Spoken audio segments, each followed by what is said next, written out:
Bienvenue sur Africa 24 dans cette nouvelle édition de l'Africa Tonight. Voici les titres de l'actualité. Prolongement de l'état d'urgence en Guinée, entré en vigueur le 26 mars dernier. L'état d'urgence est prorogé d'1 mois, une mesure qui suscite l'inquiétude de certaines ONG. Elles craignent une instrumentalisation de la crise sanitaire à des fins de répression.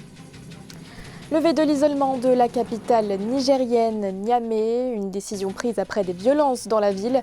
Dès la fin du mois de mars, les protestataires réclamaient une réouverture des lieux de culte. Et enfin, reprise des vols d'Air France vers le continent africain. Une annonce qui ne fait pas l'unanimité auprès de certains chefs d'État, notamment auprès du président sénégalais Macky Sall qui évoque une attitude condescendante.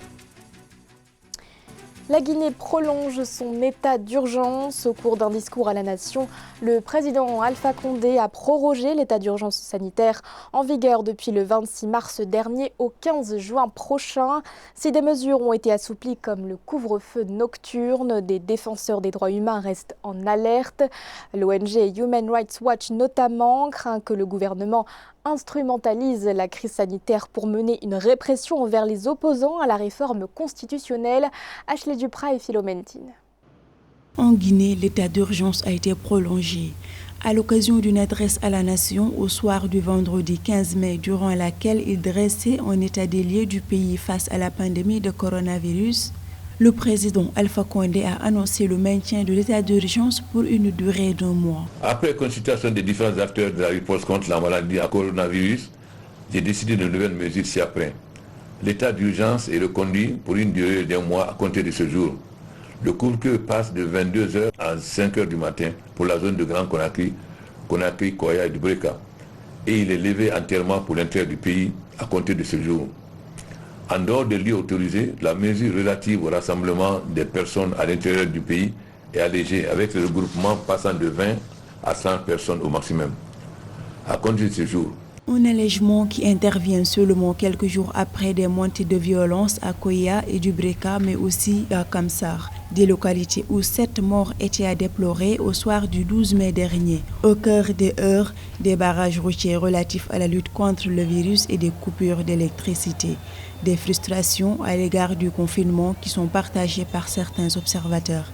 L'ONG Human Rights Watch notamment, qui voit en ces mesures restrictives une manière déguisée de l'État de réprimer les opposants. La prolongation de l'état d'urgence sanitaire est synonyme de la prolongation de la souffrance de la population parce que le gouvernement guinéen n'a qu'un seul objectif, la répression des opposants au 3e mandat en faveur de M. Alpha Condé. Depuis que l'état d'urgence sanitaire a été décrété en Guinée, nous sommes aujourd'hui à 57 opposants au 3e mandat, arrêtés et détenus dans les différentes prisons du pays. Le régime ne l'entend de son côté pas de cette oreille. Répondant aux accusations de Human Rights Watch, le ministère de la Santé a récusé les mots de répression violente contre l'opposition, mais a néanmoins concédé que d'éventuels dérapages auraient pu avoir lieu le 22 mars dernier, date du très controversé référendum. Au Niger, le gouvernement a levé l'isolement de la capitale Niamey ce vendredi 15 mai. Sous la pression de la rue depuis des semaines, le gouvernement a fait le choix d'alléger les mesures restrictives mises en place en mars dernier dans le cadre de la lutte contre le Covid-19. Des violences avaient en effet éclaté dans la capitale pour réclamer la réouverture des lieux de culte en avril dernier. Ashley Duprat et Philomentine. La vie reprend son cours à Niamey. L'isolement sanitaire de la capitale nigérienne a été levé le vendredi 15 mai par le gouvernement qui a fait le choix d'annoncer cette levée par le biais d'un communiqué lu à la radio d'État. Compte tenu de l'amélioration de la situation de la pandémie du Covid-19, le Conseil des ministres a décidé de la levée d'isolement de Niamey et conséquemment la libération des activités de transport interurbain de passagers. La fin de l'isolement vient donc s'ajouter à la levée du couvre-feu nocturne dans la capitale, ainsi que la réouverture des lieux de culte annoncée le 12 mai dernier par le gouvernement. Les écoliers pourront également reprendre les cours le 1er juin à venir. Un véritable soulagement pour les populations qui étaient au cours du mois d'avril descendues dans les rues pour dénoncer la fermeture des lieux de culte. 300 émeutiers présumés ont été arrêtés entre le 17 et le 21 avril. Les cas qui sont identifiés par jour, ce n'est pas tellement important et que par conséquent, il est possible de lever un certain nombre de mesures pour permettre à ce que l'économie puisse reprendre. Maintenant, du point de vue pratique, quand on observe un peu le comportement des populations par rapport aux mesures, notamment les gestes barrières et autres, qui ne sont pas du tout respectés, on se pose bien des questions. Est-ce que c'est une bonne chose que dans la précipitation de dire, bon, on va déconfiner Niamey, pendant que toutes les régions du pays sont pratiquement touchées? La crainte, c'est de voir encore la pandémie repartir avec beaucoup plus d'acuité. C'est vraiment inquiétant, on va voir ce que ça va donner. Ce retour à la normale reste pour autant tributaire de l'évolution de la courbe épidémiologique. Le gouvernement l'a de nouveau martelé dans son communiqué. Il se réserve le droit de reconsidérer ses décisions. Air France veut reprendre dès juin 2020 ses vols vers l'Afrique. Une décision unilatérale du transporteur aérien français qui provoque un tollé sur le continent. Pour plusieurs chefs d'État, à l'image du président sénégalais Macky Sall, cette décision est le signe, je cite, d'une attitude condescendante de la France envers les pays africains. De son côté, le Sénégal n'a encore rien décidé concernant une potentielle réouverture des frontières. Les précisions de Nathalie Mo.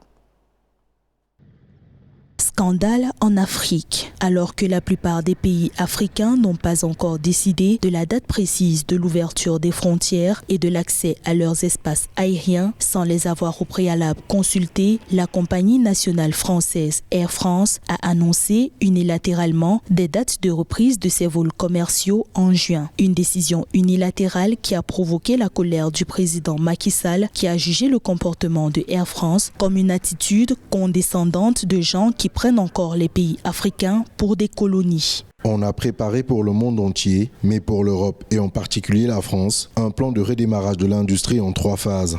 D'abord les marchés domestiques à la fin du 2e trimestre, c'est-à-dire au mois de juin. Ensuite au 3e trimestre, à partir de juillet, on aimerait rouvrir les marchés continentaux, c'est-à-dire l'Europe, l'Amérique du Nord ou l'Asie-Pacifique. Et ensuite au 4e trimestre, l'intercontinental. Air France est sommée de cesser toute communication sur les vols au Sénégal. Par ailleurs, la reprise des vols de Air France vers l'Afrique, qui lutte avec acharnement et intelligence contre la pandémie du Covid-19, fait craindre une recrudescence des contaminations dans les pays concernés. La France étant l'un des pays les plus contaminés au monde dans le cadre de la pandémie du coronavirus, de nombreux experts affirment que ce sont les vols entre la France et les pays africains qui ont contribué à l'augmentation de la contamination urbaine dans certaines capitales. Finalement, le coronavirus, ce n'est pas qu'on va en finir, mais on va apprendre à vivre avec. Que Air France, comme d'autres compagnies aériennes, décide de reprendre les vols, bien entendu, la réponse est très simple, c'est commandé par des besoins économiques.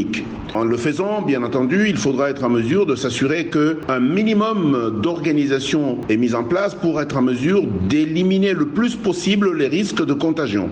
Par ailleurs, aucune compagnie du continent ne pouvant exercer de vol vers la France pour des raisons de pandémie de Covid-19, l'espace aérien de la France et de la zone Schengen étant fermé jusqu'à nouvel ordre aux vols internationaux, il apparaît incompréhensible que des vols Air France puissent desservir l'Afrique. Afin de protéger les populations des grands centres urbains africains d'une possible contagion massive nouvelle par des vols Air France, de nombreuses organisations réclament la suspension de toute initiative des vols d'Air France vers le continent. La dette africaine continue de remuer les hautes sphères de la créance mondiale. Un groupe de créanciers privés s'oppose à un allègement global de la dette des pays africains. Ils estiment que les dossiers doivent être traités de façon individuelle et non globale. Selon eux, cette approche universelle est précipitée et risque de mettre en danger l'accès aux capitaux. Ange Bijounomenio. La polémique sur la dette africaine continue. 25 créanciers privés qui gèrent plus de 9 000 milliards de dollars d'actifs ont déclaré n'être pas d'accord avec un allègement général de la dette des pays africains. Selon eux, les dossiers doivent être gérés au cas par cas et non de manière globale. Réunis au sein du groupe de travail des créanciers privés en Afrique, ils disent analyser comment aider les pays africains lourdement endettés à amoindrir l'impact économique du Covid-19. Moi, j'ai toujours levé l'option en faveur de l'examen de la dette africaine au cas par cas. parce qu'il y a des régimes qui ne se sont pas endettés pour l'Afrique, mais le système de dette, la dette extérieure, a en même temps favorisé un système à vaste échelle de corruption où les gens qui prétendent vous apporter de l'aide sous forme de dette ou d'emprunt ou de crédit récupèrent ce qu'ils vous ont donné de la main gauche, les récupèrent par la main droite par des mécanismes de corruption, des mécanismes de rétrocommission qui sont connus de tous. Bien que le groupe de travail se dit prêt à soutenir certains pays les plus pauvres du monde à contenir l'impact économique du Covid-19, il reste convaincu qu'une solution unique sera contre-productive. Cette déclaration va à l'encontre des appels du G20 qui invitent les créanciers privés à suspendre le paiement de la dette des nations les plus pauvres pour le reste de l'année. L'examen du cas par cas, à mon humble avis, reste la seule façon de rétablir la vérité, au lieu de mettre le tout dans un même panier, dans un imbroglio général qui risque d'effacer des responsabilités des uns et des autres. Encore faut-il savoir si effectivement ceux qui se disent être des pays endettés ne sont pas en réalité des véritables créanciers de leurs propres créanciers. Le G20 avait annoncé avoir conclu un accord avec le Club de Paris le 15 avril. Objectif, geler les paiements de la dette des 77 pays les plus pauvres du 1er mai jusqu'à la fin de l'année. 6,28 millions d'euros, c'est la somme approuvée par la Banque africaine de développement en faveur de Sao Tomé et Principe, une aide destinée à financer la première phase du programme d'appui à la réforme économique et au secteur de l'électricité. Ce projet permettra notamment de renforcer une croissance économique inclusive tout en favorisant les investissements privés. Nelly Claude Bessa. Sao Tomé et Principe a bénéficié du soutien de la Banque africaine de développement dans le cadre du programme d'appui à la réforme économique et au secteur de l'électricité. C'est une enveloppe de 6,28 millions d'euros qui a été allouée pour le développement de l'électricité sur l'archipel. Le financement devra favoriser l'augmentation des investissements privés ainsi que la viabilité et l'efficacité de l'alimentation en électricité du pays. Ce financement s'ajoute à un financement précédent qui visait à financer la transition énergétique et les deux vont permettre à ce pays insulaire d'autonomiser son énergie, de diversifier son énergie et augmenter la compétitivité de son économie, de réduire le coût de l'énergie tout en stimulant le secteur industriel. En soutenant les réformes gouvernementales à court terme, le programme financé par la Banque africaine de développement contribuera de manière décisive à maîtriser les dépenses courantes, à mobiliser les recettes et à accroître l'efficacité énergétique du secteur public. Des retombées qui permettront de faire face aux risques budgétaires posés par la Compagnie nationale d'électricité en comblant le déficit de financement du gouvernement de 2019-2021. La diversification d'énergie électrique a beaucoup plus pour but de créer des industries au niveau de Sao Tomé et de diversifier les capacités de production et de transformation des produits agroalimentaires. Précisons que l'opération répond aux priorités stratégiques de la banque, les I5, notamment éclairer l'Afrique et l'alimenter en énergie et améliorer la qualité de vie des populations africaines. La Banque africaine de développement soutient les réformes institutionnelles et politiques de Sao Tomé et Principe depuis 1987. La Fondation africaine pour les technologies agricoles et l'Agence de développement de l'Union africaine ont signé un accord de collaboration. Au cœur de ce projet, la recherche et la commercialisation des produits agricoles en Afrique. Le programme prévoit également de renforcer les procédures de certification des semences ainsi que l'octroi de licences pour bénéficier de nouvelles technologies agricoles. Ameneji. En vue de mettre en place un système de marché pour la commercialisation des produits de la recherche en Afrique, un accord a été signé entre la Fondation africaine pour les technologies agricoles AATF et l'Agence de développement de l'Union africaine NEPAD. En collaboration avec les petites et moyennes entreprises semencières, les défis de la production de semences de base de qualité sont au cœur des attentes. Il y a un problème crucial de l'accès des produits africains au marché occidentaux, internationaux, du fait de la non-satisfaction de ces produits agricoles aux conditions d'accès au marché, par manque de laboratoires, par manque de de certification des produits et par manque de traçabilité de ces produits. Basé sur les valeurs fondamentales de l'Union africaine, en particulier la réalisation de l'agenda 2063, le protocole d'accord entre la ATF et le NEPAD concerne le renforcement des politiques et des procédures de certification des semences et d'homologation des variétés pour les deux organisations. Les produits africains,